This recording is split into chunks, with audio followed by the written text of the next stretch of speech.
Jamie was repairing a sewer line in the kitchen when his new wife, Lisa, walks in. He awkwardly said that he'd be done in a few minutes. Lisa laughed and said he'd said that an hour ago. Looking at her watch, she thought it was getting late. Lisa told him to stop fixing the plumbing just as they were kissing. The doorbell rang. Jamie opened the door to find no one outside, and there was a package on the floor with his name on it. Who sent this? Where did it come from? He had no idea. They didn't think much of it. They opened the package. Inside the black box lay a puppet. Lisa joked to him that it looks like they adopted a baby, but Jamie couldn't laugh. This puppet didn't look like a baby at all. He rummaged through the box. There was nothing else but the puppet. It was raining hard at night. Jamie went out to buy roast duck. Lisa was in the apartment, organizing her things. She put the puppet on the bed, but when she turned around, the puppet turned its head. Its eyes were staring straight at her. She was shocked, but Lisa didn't think too much about it. She covered the puppet with a white sheet. She wanted to give Jamie a surprise. Lisa stood in front of the mirror and tucked her clothes in. She longed for her and Jamie's baby to come soon. A song suddenly came from the stereo in the living room. She thought it was Jamie coming back. Lisa rushed over, but there was no one else in the empty living room. The singing, the ticking of the pendulum, the sound of water boiling, it all faded away in a gradual distortion. Suddenly, there was an eerie sneer from the bedroom. Lisa shivered in fear. Curiosity killed the cat. She walked into the bedroom. Before she could lift the sheet, the bedclothes were on her. Before she could lift them, then Lisa was thrown to the door by a mysterious force. She was too hurt. She couldn't move. Lisa looked into the bedroom. Her face was filled with horror. The next moment,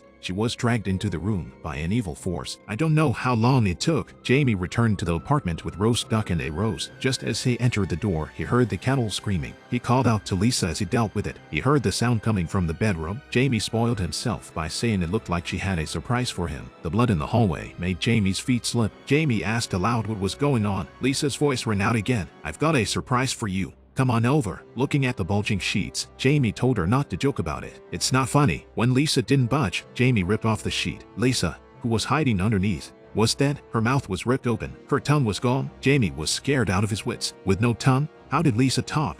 Jamie reported to the police and the body be taken away overnight. Jamie also came to the police station to make a statement. At the time of the murder, there was no sign of forced entry, and Jamie was the last person to see Lisa. That's why the officers in charge of the case, Officer Lipton, Jamie was the prime suspect, but Jamie felt that the police should have investigated the origin of the anonymous package. Lipton didn't think the puppet had anything to do with Lisa's death. Could the puppet have killed someone? Jamie didn't know how to explain it, but in the town where he was born, people saw these ventriloquist puppets as bad luck, a symbol of death, and Lisa died shortly after receiving the puppet. There's got to be more to it than meets the eye. Lipton was a committed materialist. To him, there was nothing more strange than the fact that Jamie claimed to have had a conversation with Lisa, but Lisa was already dead and her tongue had been pulled out. Thankfully, the police don't have any substantial evidence yet. They couldn't arrest Jamie outright. To get to the bottom of it, Jamie returned to the sealed-off apartment. The fallen puppet on the floor caught Jamie's attention. He had a hunch. This could be the only break in the case. He examined the wooden box. Underneath the red cloth at the bottom,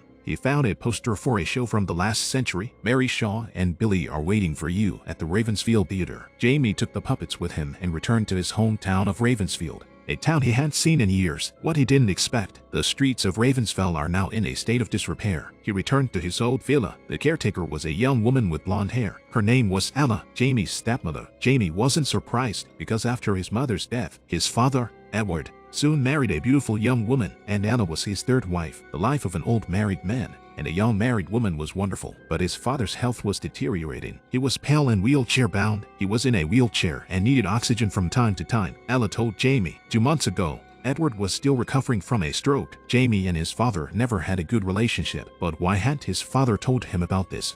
Edward explained that he never answered his calls. Jamie's main reason for coming over wasn't to visit his father. It was asking him if he remembered the poem his mother used to say to him when he was a child. Beware the gaze of Mary Shaw. She had no children, only dolls. If he sees her in his dream, don't scream. Ella told Jamie it was a poem parents used to scare their children. It's meant to make them listen to adults. Jamie thought there was more to it than just a ghost story. There must be a secret to it. Upon hearing this, his father said that the townspeople used to be uneducated. That's why they came up with these superstitions. They can't be taken seriously. The father and son had a lot to talk about. Ella asked Jamie to stay over tonight, but he refused. After leaving the villa, Jamie went to the funeral home in town. He wanted to choose a nice casket for Lisa himself. If all went well, the body could be brought back here tonight. In the evening, Jamie found a motel to spend the night. The day's travels had made him sleepy. The neon lights outside the window flickered rhythmically. Reflecting on the puppet's face, the puppet became more and more bizarre. Suddenly, the puppet's eyes turned to the bed. Jamie was awakened by Lisa's cry. When he opened his eyes, the puppet was standing beside the bed. But when he looked again,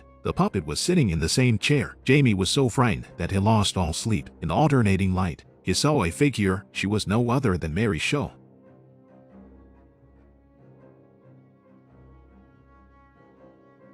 But when he turned on the light, everything in his room went back to normal. At the funeral parlor, Henry's sister, the director, finally received Lisa's body late at night. He opened the body bag. Henry couldn't believe his eyes when he saw how dead Lisa was. How could this be possible?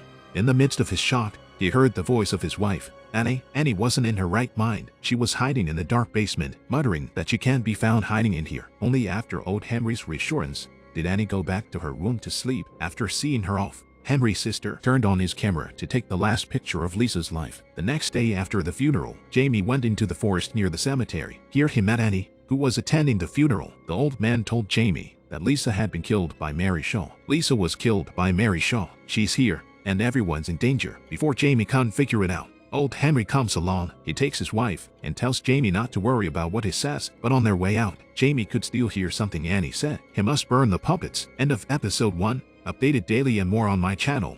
Dead Silence is a suspense, thriller, and horror movie in 3 dimensions. It is directed by the famous director Wen Ziren. Excellent actor Ryan Kwanten stars in it. The whole movie is shrouded in an eerie, frightening atmosphere. I think this movie actually tells people that when someone's lies or tricks don't hurt you but are meant to please you, you should not expose them. Instead, you hurt others and yourself. This truth is irrelevant in life and in movies, but it is true. Beware of the stares from Mary Shaw. She has no children, only dolls. If you see her, don't scream, or she'll rip your mouth open and tear out your tongue. Every small town has its own ghost story. This localized folklore is often spread at campfires or among children who stay overnight at other people's houses, and the theme never leaves the ghost of someone who was brutally murdered. These children grow up and share the ghost story with their own children. They are a unique form of perpetuating the town's little secret and the potential ghosts behind it. However, in some towns, the scary legends are not imagined or used to delight adults and scare children. In some cases, they are real.